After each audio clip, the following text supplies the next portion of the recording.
like this baseless punishment, but it's directly connected to this is the standard, this is the expectation of who we are. And so when you fall short of that, there's a natural I think that's brilliant. Man, that's good. It might be a little intense. Who cares? But let's see where your kids are at in 15 let's years. hope, You know what I'm saying? Hopefully they love the Lord their God with all their heart, soul, mind, body, and strength.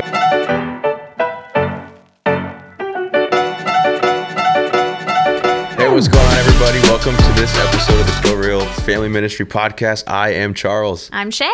And Shea, summer's coming to an end. Yeah. Into fall. My favorite season. I don't know how you feel about that, but I'm a Christmas girl, so anything leading up to Christmas, I'm good with. Yeah. I mean, that's not like a true love for fall, though. I mean, something about waking up when it's cold.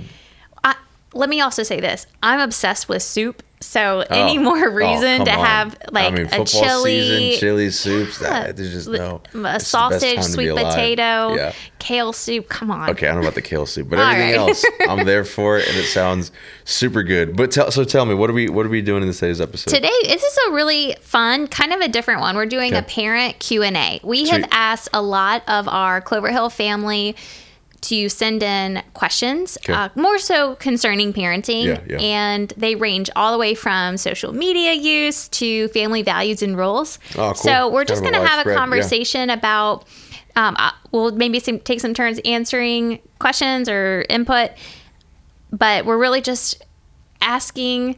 We asked our listeners, hey, what do you want to know? Yeah. And we're going to answer those to the best that we can. Love it. Well, let's do it. What's the first question? Okay, first question we had is, I'm struggling with one of my child's friends. I feel like they are not a good influence. What should we do? Man, this is probably every parent in America, right? Or the world. Yes. Oh, I know. And we both have young kids. Yeah. My oldest is 6, and there is a kid that is on our street that I've always been like, oh, I don't know. Well, we're moving, so that's my answer. Oh, that's an easy answer. Just move. But we are moving to a new neighborhood, and there's gonna be new kids, but new it's friends. Funny you say that, because our oldest she's almost 5, and then our middle one 3, and even in their preschool, we've noticed, like, there are, like, no doubt there's some little girls that it's crazy to say, but they aren't the best influence. And, like, you know when they spend time with them because of their behavior. Right. Or what they say. Yeah. Like, how did they learn that? Yeah. And it's so silly. Yeah. And so it definitely starts, I mean, at probably the youngest age, you know, it's, so it's there, it's timeless. But yes, what's your first response to this, though? So a parent kind of saying, how do you deal with this influence issue?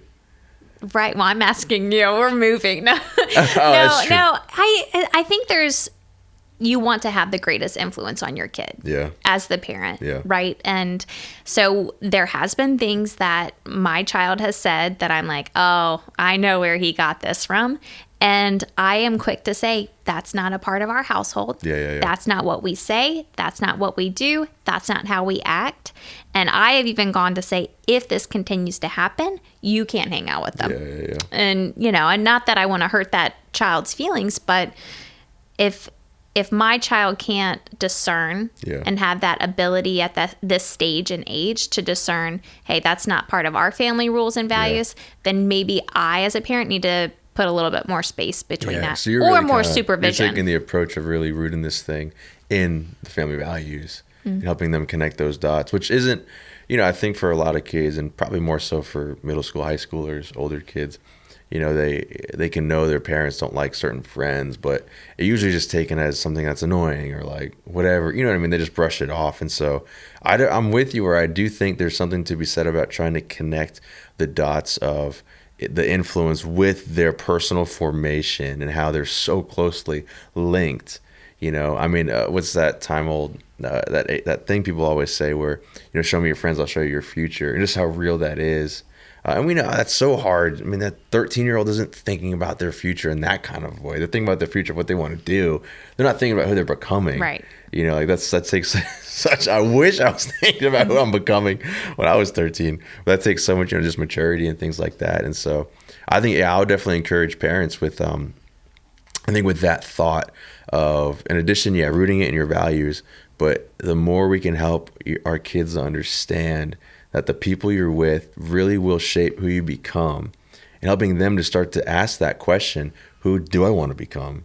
At a young age, like from 5 to 18, it doesn't really matter, but who do you want to become? And how are the people around you helping you get there? And I think the more we can, like, and I'm not trying to, like, there definitely is a place for parents to say, like, you can't hang out with this person. There's definitely, and parents, we got to know when we have to flex that and step and walk in that authority for sure. But there's also a place to where we can be a little less hands-on and really try to empower and hope that by teaching and equipping and properly leading them in prayer and discernment, because that's got to be a pretty cool feeling for a kid to say, like, hey, I've kind of realized I don't really want to become who this friend is, right. And kind of them making that own. Because down the road, I mean, that's when, if we can start to instill that kind of thinking into kids, I mean, that's going to set them up for so much success as they get older, right. As they begin to think again, what's the effect, the power of influence in those who are around me, as opposed to just who's fun or, those kind of empty things like that. And so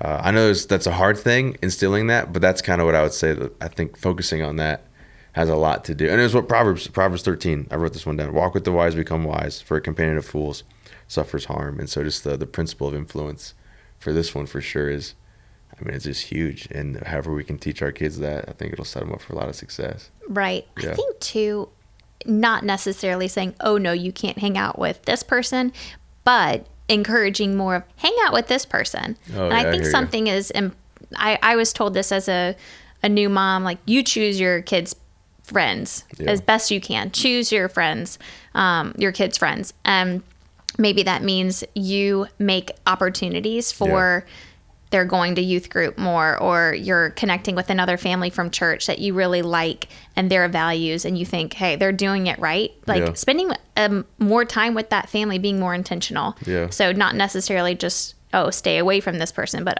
maybe let's foster this relationship, this friendship. That's really good. That's really good. And to add to that too, I do think we don't want to also kind of create like this prideful jerk of a kid too, where it kind of becomes like, oh, those people are bad, or absolutely. You know what I mean? It then kind of becomes just shunning people or kicking them out, or we don't want to encourage that kind of behavior. And so it also is really important to, as we teach about influence and what you're saying, opening up different relationships, being intentional about who we're connecting our kids to. I want to make sure we're also doing everything with love and communication and, treating people with respect at the same time. Because, I mean, if you don't want to have a kid who just acts like they're too good to be friends with someone because, I don't want the future that you're going to have. You know what I'm saying? We don't want that. You're headed to jail.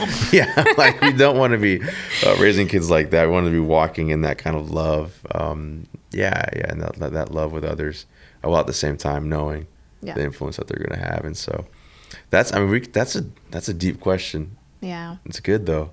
There's another question a parent sent in that I think really kind of piggies back off of this. And it really hits about, here we are in the school year. My child's teacher doesn't share the same values as our family. Yeah. Ooh, what do we do? Yeah. I mean, that's a tough one. That is hard. And there's a lot that we need to get in specifics, obviously, about what that is or what that does. And again, naturally, I can't help but jump to, again, focusing on formation here too, because I think I don't want to say easy thing, because I don't think that's the right word, but I guess maybe one of the first instinct reactions could just be to pull our kid out, right? Just homeschool or try to do some kind of Christian pride. Like, I think that's again, same thing with a bad influence friend. The instinct reaction is, just take them out. I think same thing with school. If there's a teacher or a curriculum that goes against values or what we're calling proper Christian morals or ethics, I think, again, the instinct is like, just take them out. And I'm not saying, I think there's a place for that. So I'm really not trying to say that never to do that. But again, when I think of how we're forming our kids and the reality that as they get older and they get into more circles and they get around more people and they start working jobs, and again, you fill in the blank, they're going to be surrounded by people who share different values than them. And so I would say this is a perfect opportunity for us as parents to help show our kids what it looks like to maintain their values, right? To dig deep their values while being exposed and surrounded by opposing values, because that's what creates, students of resolve and steadfastness, and not kids that are easily. So I know it doesn't like answer the question of what do I do, how do I, but I think putting your energy less towards shielding them and taking them out, and more towards kind of what you said at the beginning, like instilling, this is what our family believes, right? This is what we're choosing. We're believing this as our family. This is what we're going to say is true for, what we believe to be true, and helping to ingrain that and help them dig roots in that, while also putting energy towards them understanding that they're going to face a lot of opposition. There's a lot of different views out there too, and not trying to make, again, just students or kids that are aggressive and come at their teacher like, you're wrong. Like, we don't want that, but students who can sit and endure being surrounded by different views while not, I think shrinking back, but actually standing strong, right, and pressing in. And so I guess that's the formation goal we want out of this. And I think taking the time to even explain, I think the more we can communicate and build that with the kid as they come home from school, or they share certain things that teachers are saying, like what awesome conversations and opportunities to have with your kid about, again, like, okay, they're saying that, like, okay, so let's remind ourselves, this is what we are choosing to believe, right? This is what we are convinced to be true.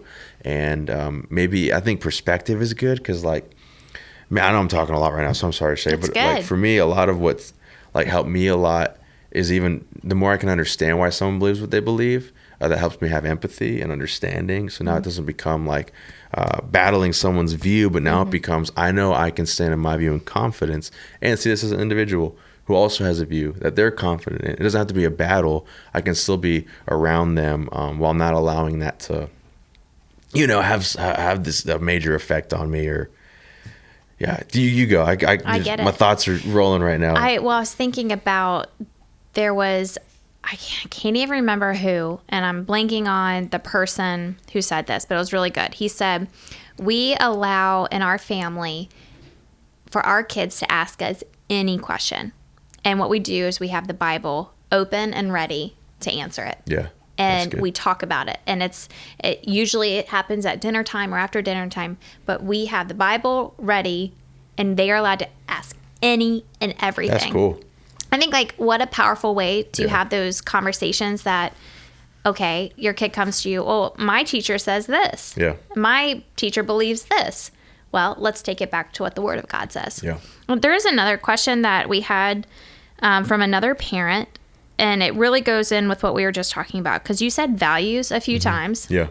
And both of these that we just answered have a lot to do with our family values. Yeah. And so the question is, what are some of your family rules and values? And how do we start ingraining that in our children? Yeah. So what about for you guys, for you and Alyssa, your household, and teaching your sweet three? Yeah. What are your family values and rules? Yeah. And so, before I get to me, I think this is something that gets kind of flown under the radar a lot, because, I mean, as you know, raising a family is busy, and there's so much going on, and there's so many things that take our attention. Totally. That I do think, and we're familiar with businesses and companies and organizations having mission, vision, and value, but a lot of us never can take the time to ask ourselves, what about my household? What about my family unit? What is our mission, vision, and value? And so I do just want to say there's, again, if you have a mission for, one, your life and your family. And so there's a lot of power in taking the time to flesh that thing out with your spouse, or if you're single, just on your own and with the Lord. Because I do think that, I don't want to say you're wasting time, but there's a lot more that can be unlocked, and I think potential that can be reached when we're intentional about deciding, again, like Joshua said, like, me and my household, we will serve the Lord. This is the way we're going to go. And so there's so much benefit for that. And so, for us, Alyssa and I, we've taken the time to kind of pray through a mission and vision for our family. And my wife, I mean, Alyssa's just the coolest wife. I mean, this just recently, she took it to the next level, and she got like this poster board, and she wrote out four of our values, and she drew this circle and with these really easy to understand pictures. And oh man, I'll test my memory here. And the things on there are it's kind. It's something to do with our words. We kind hands, or gentle hands, kind words. We stick together, and can't remember the fourth one that's on there. But don't forget now. I know that's mine. But what's been really cool about it is I've seen, as again, we show it to them. We don't like recite it every day. We don't come to like, okay, kids, say the values. But we have had them, we've shown them, and like we'll at least once a week we'll kind of go over them and be like, hey, remember these four, this is who we are, this is how we behave. And it's been crazy cool where there's been several times where we're just living life as a family, and whatever daughter it is, but something will happen and they'll run over and say, hey, we have gentle hands. And I'm like, that's what's up. That's right. Like, we do have gentle hands. Yeah. Or I know we've been out before, or like, and our oldest will kind of walk away or leave our youngest or someone behind. I'll say, hey, Rowan, remember, we stay together. And she'll know, like, that's right. That's what we do. Like, I need to make sure I'm staying with my sister while we're playing in the Chick-fil-A slide and all that kind of thing. And so, yeah, that's been a really recent thing because before it's kind of been like, big picture. Me and Alyssa have written it out, and we haven't. We have like in our office, like written on a board. So like we see it, our mission and our values. Like we're constantly immersed in it and praying through it. Yeah. But she took it to the next level of like really taking this to their level. And I mean, awesome. I'm all about it. I'm like, I want to get some more posters of some more things and really start building them up. And so, what about you guys though? Well, it's funny. You were like, we don't recite it every day. We do. Okay. We have. That's cool. So what's funny? When my oldest, Creighton, when he turned 2, this is, 2 is when you start to push the boundaries, right? Yeah. This is when like discipline starts to happen. Absolutely. Well, I read somewhere that you should have family values and family rules, and they should be presented in a way that's not when it's the discipline moment. And so at nighttime, we started this when he was 2. We came up with our own family, we call it the family rules. And so we started to say it every night, and it kind of evolved the more that he started needing more discipline. But we started saying it, and then we had my daughter at the time, and then when she started being able to speak, like she learned it too. And I'm like, okay, you know what? This is good. We're going to just do this. We do a story time every night, and then either before the story, usually because we'll get them to say it, and then we'll do the story and bedtime prayers. And now we have a third, and we're like trying to get him. He doesn't talk much. He's just like ball. But we're starting to see he's starting to pick up things. So are you ready for it? We say this every night. I can't wait. All right. This is the Smith family rules. Let me hear it. All right. And it's our values. Yeah. All right. We love the Lord our God with all of our heart, soul, mind, body, and our strength. We love others as ourselves. We obey mommy and daddy. We love and protect Greer, our daughter. We love and respect Creighton and Bauer, our son. And we never, ever hit, hurt, bite, kick, push, or blast ourselves or others. And then we all go, do you know why? And we all go, why? Because we are the Smiths, and we are kind, generous, and loving people. Wow. So they all say That's it. We super all cool. say Every it day. every night. So even like when y'all are on vacation or traveling out of routine, it's happening. Most nights. Yeah. Most nights.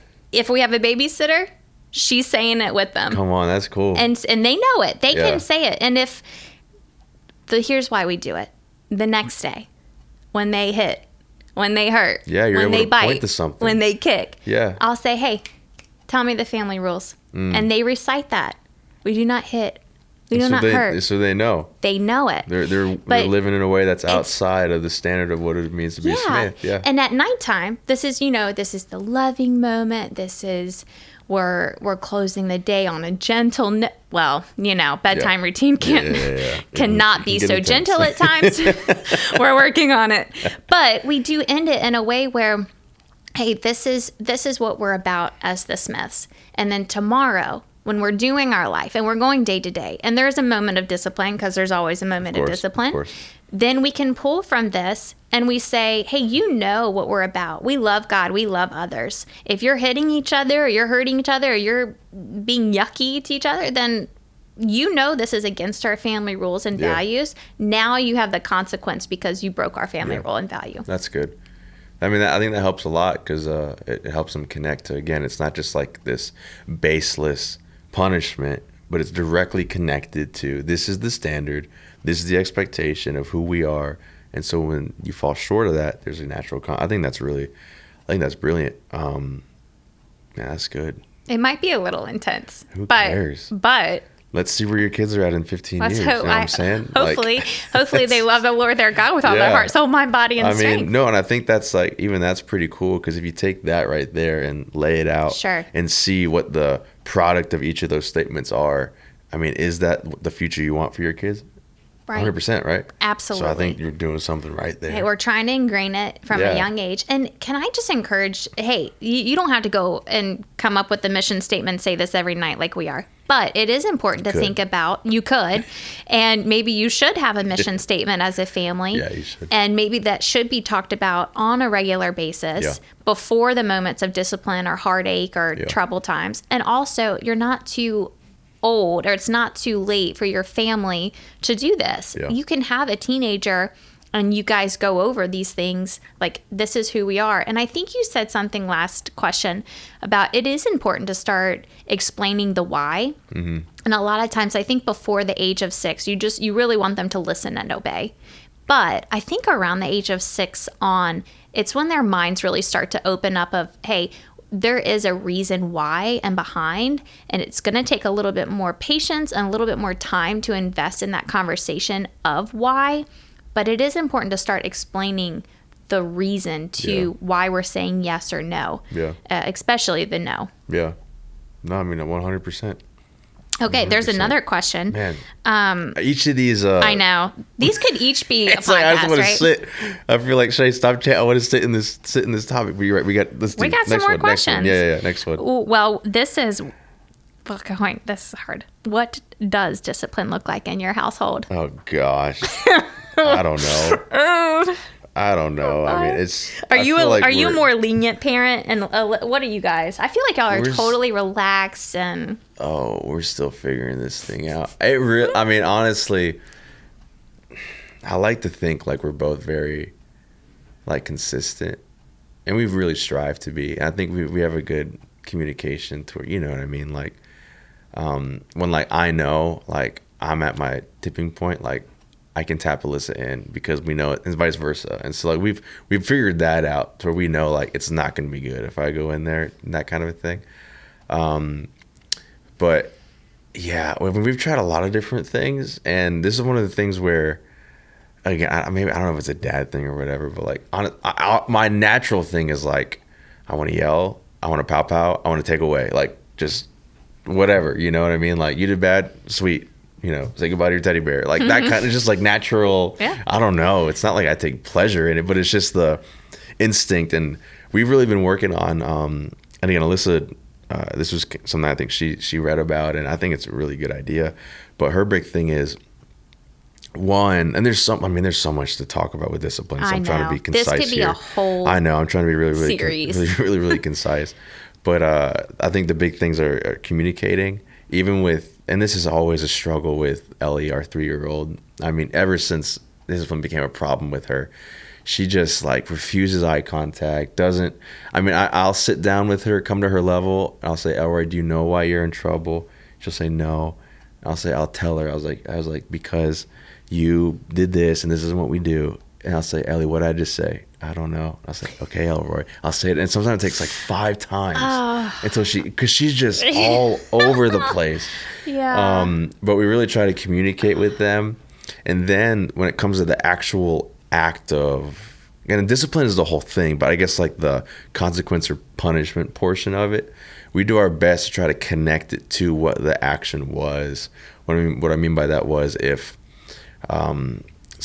Rowan, our oldest, were to take something from Elroy, I wouldn't, her punishment shouldn't be something like go sit in timeout or, I don't know, go clean the room or, a little pop on your hand. But we want to connect it to what she did. And so you took something away from her, some kind of take something away from you to connect. This is wrong. This is why it's wrong. You see how much it sucks, kind of a thing. Right. I don't know if that's right or wrong, but it's something that we've kind of been testing out. Yeah. I don't know if it's working. It's so but hard. It's kind of where we're at, and I think it makes a lot of sense because for their minds where they're at, it can be hard to connect sometimes. Again, if it's a totally random thing, and then we're not really helping them understand why what they did is is a wrong action, like taking something away or doing something selfish or saying something mean or, all those kind of so I do think there's something to connecting the consequence with the action in a way where they can hopefully like take it all in together and understand this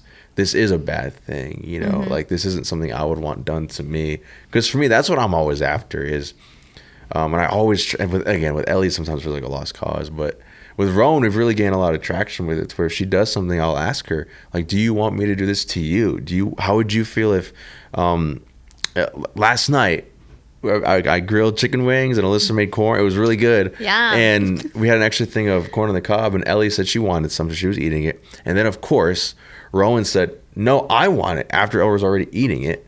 Which she just, sure, whatever. And then she ran over and she took her dirty hands and just rubbed it all over the corn as Oliver was eating it. And like, I got really upset at that. Yes. Like, that is such a mean thing to do to somebody. Right, mean girl. Like, come mean. on. And that's right. So I was like, Rowan, and I talked to her about that. Yeah. Like, how would you feel if you're eating your thing and I went and just rubbed dirty hands on it? And she understood, and she connected, she apologized. And so we're trying our best. It's so hard. Discipline, we really could have a series on this, and maybe we should, and also bring in maybe an expert or two. Yeah, it's not it's just a lot of times it is trial and error, and what you think would work with one kid maybe doesn't work with the other. And that's really big that, again, I know as new parents, that's like, you don't know that. You don't know that until it's trial and error. Absolutely. Like one of my daughter, if I tell her to go sit in timeout, not a big deal. Not a big deal. She likes to sit quietly, and like that may be a treat for her. My son does not like timeout because he's very extroverted and social, like wants to be around everyone. I don't love spanking, but we do. Yeah. And I don't love how it makes me feel when I do, and so I sometimes don't. That's not normally like my go-to. Yeah.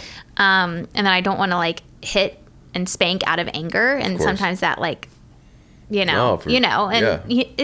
so complicated. It's so hard. And I don't know. It's hard. I think that what infuriates my husband and I the most is when it's like complete defiance or just like my oldest now is like in the talk back, and you're like, what did you say to me? And why did you even think it was okay to say that? Are you kidding me? I think I'd probably say if he knows if he's about to get in trouble, it's usually, are you kidding me? That's the leading up phrase, and he should just run at that point. But I do think this is something I've been told by so many parents who are way farther than me, is how connection truly is the most important piece. Right. Even with discipline. Yeah. Is that we don't want them to feel like bad actions lead to disconnect. Yes. Because that has the devil written all over it. You know what Absolutely. I mean? It's like, that means you are bad. You deserve all that kind of stuff. Right. And so like connecting and fighting for connection through all of it. Connection, or it's like reconnect, repair. It's like 3 R's, restore. The repair part too. And just a word of encouragement for all our parents. Like when it comes to discipline, we're going to get it wrong. We're going to get it right, but we're going to get it wrong. We got to own it when we get it wrong. Right. And we have to own it. Yeah. And there are many times where I have lost my ever living mind because we're late, or because I've asked 5 times nicely, gently, like, please pick up your toys. Yeah. I said, please pick up your toys. And, by the 6th time, I'm like, I said, and, those moments are not our proud moments, but I have apologized. Yeah. I have multiple times and often throughout the week, Mommy shouldn't have lost her temper like that. Please forgive me. And I think that's very important for them to see. Important. But I also want them to know there is a side in me that can be stirred. And I think there's something about that too, to the Lord, right?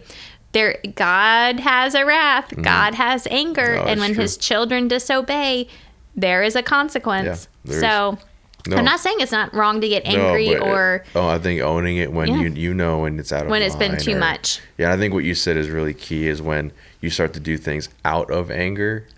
Like I just know for me, I've learned that is when like I need to own up and apologize. You know what I mean? And Absolutely. things like that is when, because that's when I'm allowing my emotions to get the best of me, and it doesn't matter if what they did justifies it. I just think that's wrong. I agree. And so, but the worst part is when they hold it over your head like little punks, and like, Daddy, do you remember when you did that? like that was mean, Daddy. Daddy, do you remember when you yelled at me and you shouldn't? And that's when I'm like, oh, like you're just trying to. Yeah. But I stay I'll strong. pay for your therapy later.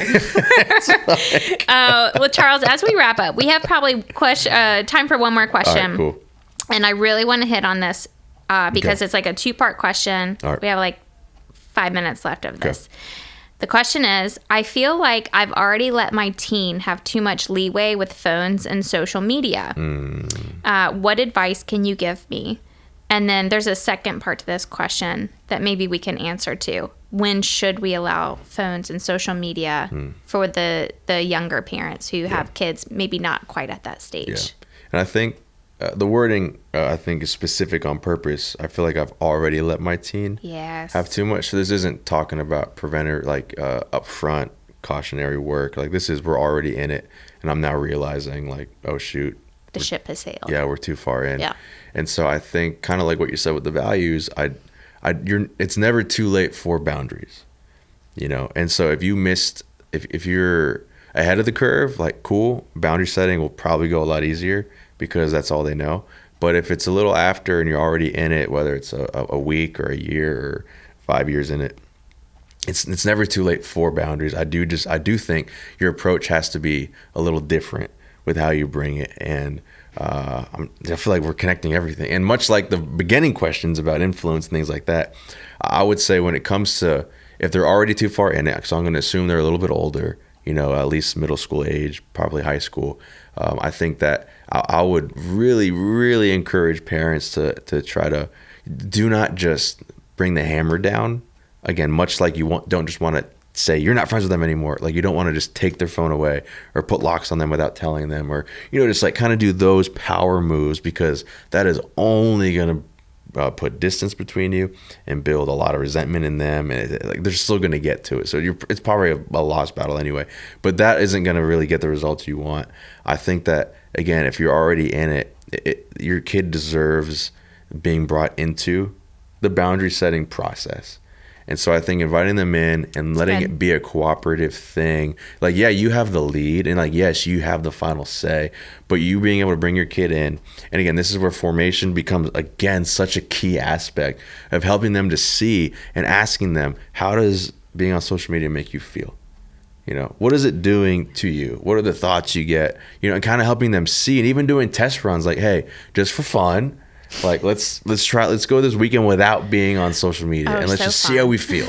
You know, that might be tough, but we on our youth missions trip this summer to Pittsburgh, we didn't tell the kids this. We decided to do a fast from phones for the whole week.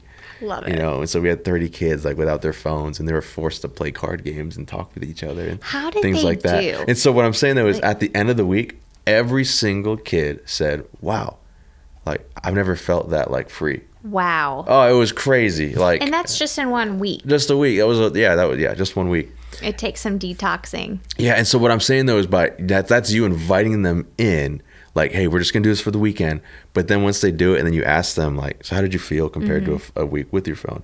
And once they begin to connect the dots of, again, their formation, the influence it's having on them, the actual power of like what Paul says in Philippians 4, right? Think of whatever is pure, just, good report, how there's something to what we're focusing on and what's affecting us.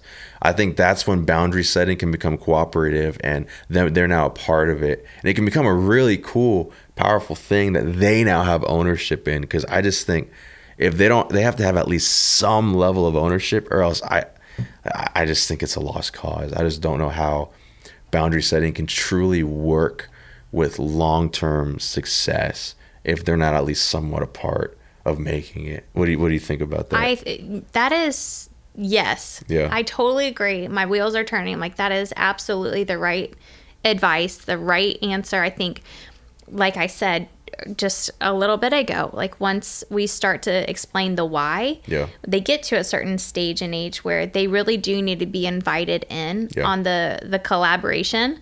And I even remember, just as a teen myself, this is before I had a cell phone, my mom was like, if you do this, it was what I thought was a silly thing. She's like, what do you think your consequence should be? And I was like, well, how about this, this, and this? And then I had to weigh, was it worth it? That's cool. And so it was a really interesting moment that I partnered with my mom to parent me. Mm-hmm. And I think that's a really interesting parenting advice for just in maybe anything, but definitely with phone usage and social media, and really getting them to answer the questions that you were saying. That was so good. Yeah. Well, do you guys have a rule as far as like for your kids when you're going to allow phone and social media? Have y'all talked about that? I mean, we really haven't gotten, it just still, I know it's not far, but it still seems so far, with the oldest being 5. I think like our general rule right now is like, we've kind of just put it at middle school, and, you know, as we get closer, we'll probably reevaluate and all that kind of stuff. That's kind of what we're saying right now. So our conversation right now is more about, you know, screen time, iPads, TV, YouTube, like that kind of, that side of everything. But when it comes to the actual phone, social media, like again, kind of saying middle school, but we don't really have like a definitive plan set. You guys? I am saying that I'm more of like I don't know if my husband and I are totally in agreement. We haven't had the conversation. I think he's maybe just like letting me go with it because it's a really strict rule. I'm like, when you start driving, you can have a flip phone. and you know what though? By the time they're driving, like you see some trends already being started. I feel like flip phones are going to be the thing again. I want them to have, it's different, you know, I mean, I know it's still a smartphone, but I want as basic as possible for communication. And then I want to say 18, you can have social media. Yeah. Definitely, and this is research backed, definitely until after puberty. After a lot of the maturing has happened, and I don't think it's social media is safe or good for developing as you're going through puberty. Hard to argue a case that it is good. Right, that, you know? Right, and that's a good answer to, if your kid is coming to you, give me a phone, let me be on this, let me have this social media. The great response to that, if you're waiting for a while, is show me the statistics where it's healthy for you right now. So again, inviting them in. You're inviting them in. Inviting them in. But it is, this was a great conversation, and we had a lot of questions. This was good. We touched on lots of we still had a couple more questions. Maybe we'll do a part 2 and invite anybody on our social media if you want to drop a question in when you see a clip from this on Instagram, or whenever you guys see us, drop a question. We'd love to answer it. This was a fun one. This was fun. Cool. I liked it. It was kind of cool. I felt like we did 10 episodes in one. Yeah, it was good. It was a lot Thanks, of fun. Charles. Yeah. Hey, well, appreciate you guys. Thanks for listening. Good luck with the school year. We're praying for you guys. We're always here for you. Peace out.